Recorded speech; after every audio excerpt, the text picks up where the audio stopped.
Всем привет! Вы на канале Amigurumi Life. Это канал о вязании. Меня зовут Катя. И сегодня я предлагаю вам поучаствовать в одной из игр. Это битва осени между разными видами рукоделия, а именно вязание и вышивкой. Давайте посмотрим, кто сегодня победит. Как вы считаете? Вообще видели, что сейчас произошло? Из 5 пунктов, 3 из которых было вязание, все равно выпала вышивка. Что ж, девочки, наконец-то селезень взял себя в руки и решил, что пора выступить в конце уже дня, в самый вечер. Так, время на часах 8:30. Я отсчитываю 2 часа и вперед вяжем селезня. Ну что ж, девочки, сегодня уже новый день. Вчера я вам не показала результат третьего раунда, потому что уже было достаточно поздно. И вот сейчас уже вечер. Утром мне, к сожалению, не получилось продолжить эту битву, но я вам покажу сейчас, что в итоге у меня получилось. Получился у меня вот такой замечательный селезень. Просто посмотрите, какой он классный. Покажу вам его поближе. Крылышки ему сделала темно-коричневым цветом. Мне кажется, они прям отлично оттеняют его от туловища. И, собственно говоря, вот так он у меня выглядит. Но помимо вот этих крылышек, которые у меня заняли буквально полчаса, я еще решила связать ему одежду. Поэтому селезень еще пока не готов. И что у меня получилось, сейчас вам покажу. Решила я селезню связать вот такой вот плащ-дождевик. Вот пока что у меня, видите, так торчит хвостик, но я его вот так вот немножечко здесь прикреплю ниточкой, и будет смотреться он вот так. Вот так. И здесь у него на завязочках этот плащ. Ну и вот пока что он еще не довязан. У меня не хватило времени, прошло 2 часа. На этом у меня, в принципе, работа закончилась. Все, что я успела сделать за это время, это 2 крылышка, вот такой вот интересный колпак, и уже начала сам плащ. Хотела сначала сделать этот дождевик, все-таки у нас осень, да, осеннее настроение, хотела сделать дождевик желтым цветом, но, к сожалению, в своих запасах его не нашла, поэтому решила делать вот таким вот ярко-красным цветом. Вот так он выглядит. Посмотрите, какой классный, мне очень нравится, но пока что он, конечно, еще не доделан. Но я уверена, что если сейчас выпадет еще один раунд вязания, то я, наверное, уже смогу доделать и показать вам готовую работу. Ну что ж, давайте время терять не будем и приступим к выбору следующего раунда. Итак, я убираю одно из вязаний. У меня остается всего 3 позиции, 2 вязания и 1 вышивка. И посмотрим, что же мне выпадет. Сейчас будет очень весело, если выпадет все-таки вышивка. Нет.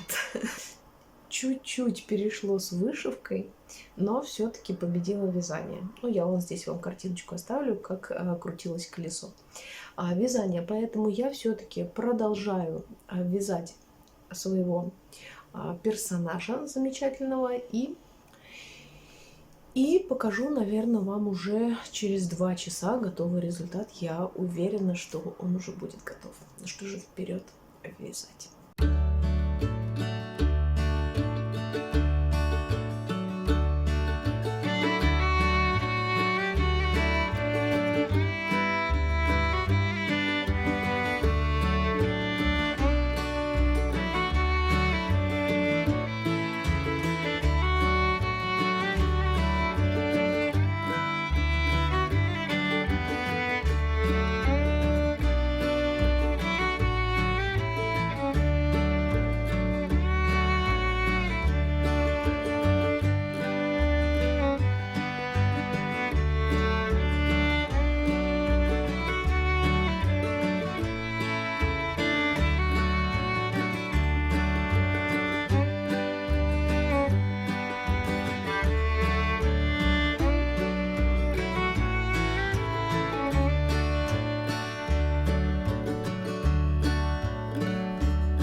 Ну что ж, девочки, 2 часа прошло, и я вам хочу показать уже почти готового селезня. Осталось буквально там всего несколько штрихов. Это сделать помпончики на капюшоне и вот здесь на завязочках. Но я не успела это время сделать. Но посмотрите, какая лапочка. Я просто влюблена в этого селезня. Просто посмотрите, какой он классный.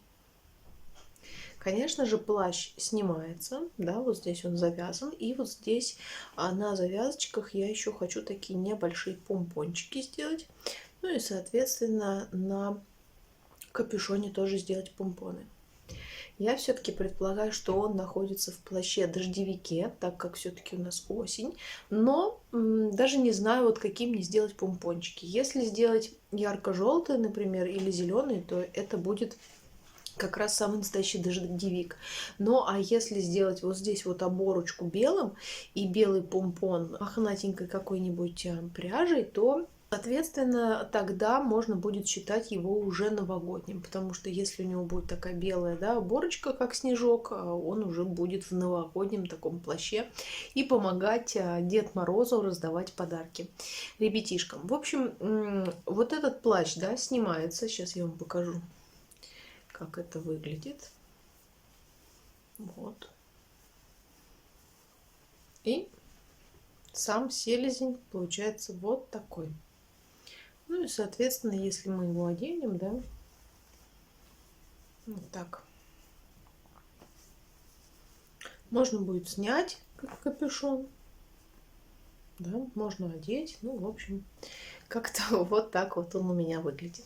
В общем, вот такой вот замечательный у меня селезень получился в течение этих 2 часов. Плащ я вязала из полухлопка, из Янарт джинс красного цвета. Ну и вязала его, собственно говоря, на глазок, без какой-либо определенной схемы, просто из головы, периодически там записывая какие-то ряды, чтобы он у меня получался. Ну и, соответственно, меряя его на саму утку, чтобы он был точно по фигуре. Поэтому он и получился, в принципе, ну вот как раз на утенка, на такого. Схему этого плаща, ну я не знаю, есть ли смысл вам показывать, потому что все-таки это индивидуальный такой плащ на именно вот этот размер, и к другой игрушке он может не подойти, он либо будет больше, либо меньше, поэтому не вижу смысла вам ее писать. Вот. Ну а если схему самого селезня я найду, то я вам, конечно же, в закрытой группе напишу. Но пока что вот сколько я не искала, я не знаю. Может быть, я куда-то ее выкинула, может быть, в связи с ремонтом потеряла. Не могу найти. Так что вот как-то так. У меня уточка, как я сказала, почти готова. И сейчас у меня остался последний раунд этой битвы, финальный. Узнать вообще, кто победит. Но я так думаю, что все-таки победит утенок, потому что он уже практически готов. А котел там еще больше половины работы. И за 2 часа не факт, что я смогу его вообще одолеть. И тем более я не знаю, кому выпадет этот уровень. Утенку или все-таки котлу. Поэтому давайте, наверное, включим с вами счастливую рулетку. Наше колесо удачи. Покрутим его и посмотрим, кто же выиграет в финальном раунде битвы. Так, запускаем.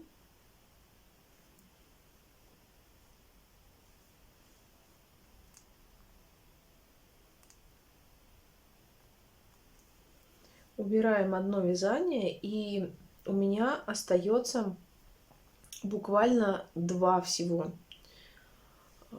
деления. Одно вязание и 1 вышивка. Поэтому не знаю, что сейчас попадется и кто будет вообще решающим, да, в этой битве, но посмотрим. Так, признавайтесь, за кого вы болеете? За утенка или за вышивку, которой мне нужно доделать волшебный ведьмин котел? Итак, вперед! Поехали. Ну. Ну, похоже, что все-таки вязание выиграло.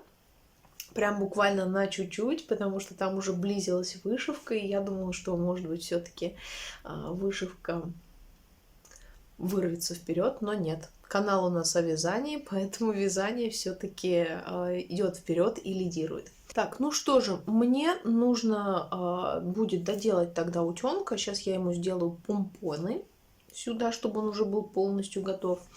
И плюс к этому мне еще, наверное, за 2 часа, так как время у меня будет, нужно будет что-нибудь еще придумать, что поделать. Но давайте, наверное, сначала закончу вот именно с этой игрушкой, а потом уже определимся, что еще мне повязать за эти 2 часа.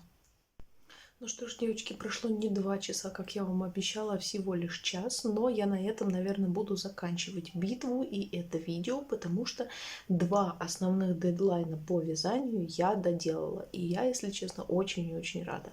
Ну, во-первых, я доделала своего утенка, сделала ему вот такие вот желтенькие штучки на завязочках и желтенький помпончик. Будет он у меня в таком в красном дождевике с желтыми элементами. В общем, мне очень-очень нравится, как он выглядит.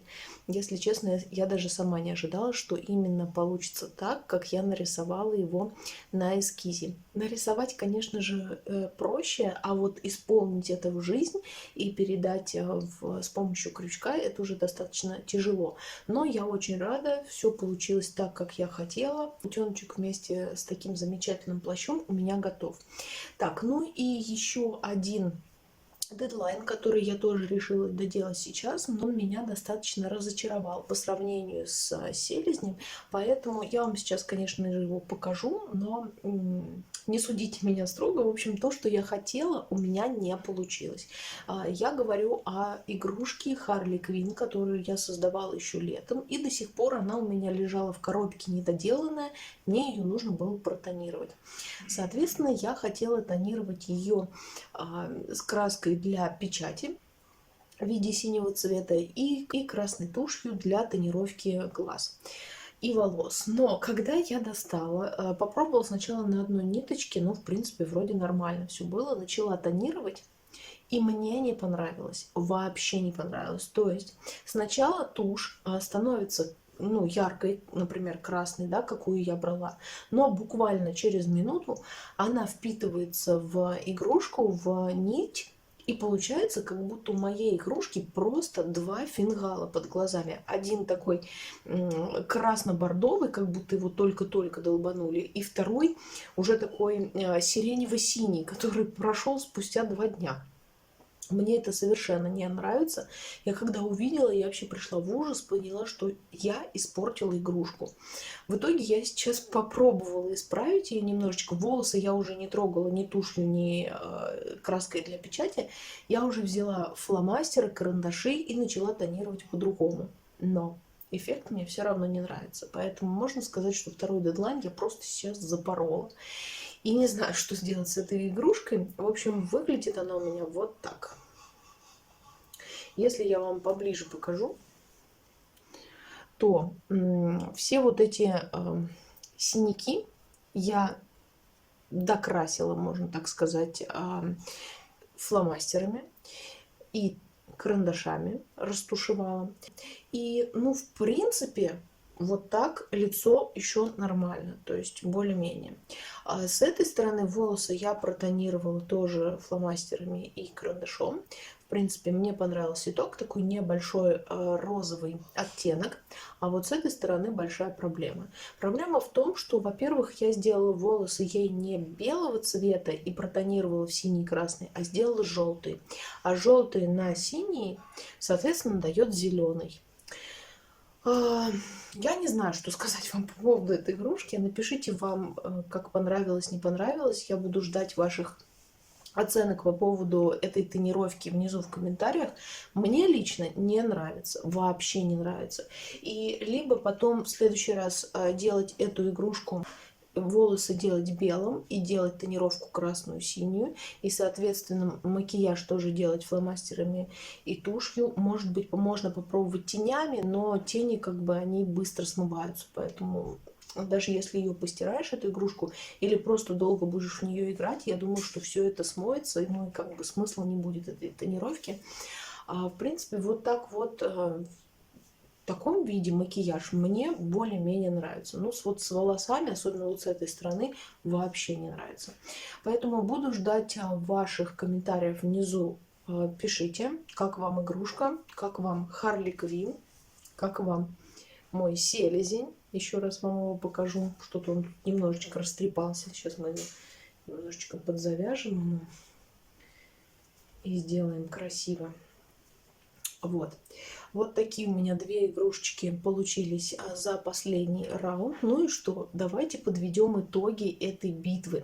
Кто же на самом деле выиграл и какие у меня результаты? Да? Я думаю, тут и так все понятно. Победило вязание.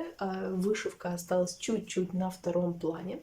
Потому что, во-первых, из 5 раундов, 3 раунда было по вязанию и 2 по вышивке. Ну и, соответственно, помимо того, что были раунды больше по количеству, так я еще и доделала 2 игрушки. Но в вышивке я сделала половину котла, к сожалению, не успела дальше, но я обязательно после видео продолжу его вышивать. Ну а вот эти вот 2 игрушечки у меня готовы и пойдут уже в корзинку с готовыми работами. Ну а поближе покажу их, наверное, уже в обзоре готовых работ. Ну а на этом все было видео. Я надеюсь, вам понравился такой формат в виде битвы между вязанием и вышивкой. И я надеюсь, что победил именно тот, за кого вы болели. Ну и, конечно же, не забудьте поставить лайк этому видео, подписаться на канал, если вы вдруг этого еще не сделали. И, конечно же, нажать на колокольчик, чтобы не пропустить много нового и интересного на канале. Ну а я буду с вами прощаться. Все, увидимся в следующих видео. Пока-пока.